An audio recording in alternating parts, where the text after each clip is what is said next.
ஸ்ரீ சாய்ராம். என் அன்பு குழந்தையே, உன் சாயப்பா பேசுகிறேன். என் அன்பு குழந்தையே, இந்த சாயப்பாவை விடாப்பிடியாக பிடித்து கொண்டு உள்ளாய். பிறகு ஏன் இந்த மனக்குழப்பம்?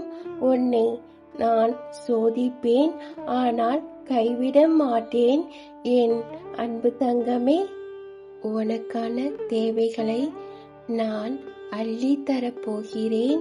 அதற்கான தகுதியை நீ பெற வேண்டும் அல்லவா? அதற்காகத்தான் இந்த பரீட்சையை நான் உனக்கு வைத்தேன். மனம் கலங்காதே, எல்லாம் சாயப்பாவின் லீலைதான் என்பதை நீ உணர்ந்து கொண்டு அமைதி கொள். என்னுடைய நாமத்தை நீ ஜெபித்து கொண்டே இரு. எல்லாவற்றையும் நான் பார்த்து கொள்கிறேன். உனக்கு வாழ்க்கையே முடிந்துவிட்டது என எண்ணிவிடாதே. நீ செல்ல ஏதோ ஒரு புது வழி தோன்றும். என் அன்பு தங்கமே, நம்பிக்கையும் முயற்சியும் என்றும் கைவிடாதே. புது மாற்றத்தை கண்டிப்பாக தெரியப்படுத்துவேன். உன் வாழ்க்கையில் என் துணை எப்போதும் இருக்கும்.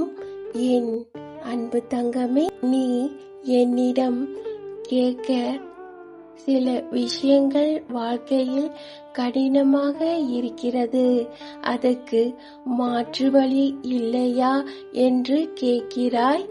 என் அன்பு தங்கமே, இப்போது உனக்கு எது கடினமாக தோன்றுகிறதோ அது நற்பலன்கள் உன் குடும்பத்தோடு அனுபவிக்க போகிறாய்.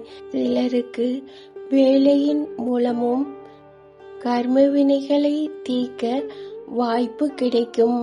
வேலை கடினமாக இருக்கும், ஆனால் அதை விட்டால் வீட்டில் உறவுகளுடன் போராடி கர்ம வினையை வேண்டி வரும். எனவே நீ சில கடினமான வேலையை ஏற்றுக்கொள்வதனால் உன்னுடைய கர்மவினை தீர்க்க உதவும். என் அன்பு செல்லமே, நான் பார்த்து கொண்டேதான் இருக்கிறேன். நடக்குமா நடக்காதா என்று யோசித்து கொண்டே இருக்கிறாய். என் அன்பு தங்கமே, முழு எண்ணங்களையும் என் மேல் திருப்பு. அப்புறம் எப்படி சந்தேகம் வரும் என்று பார்க்கிறேன். என் அன்பு செல்லமே. அல்லாஹ் மாலிக்.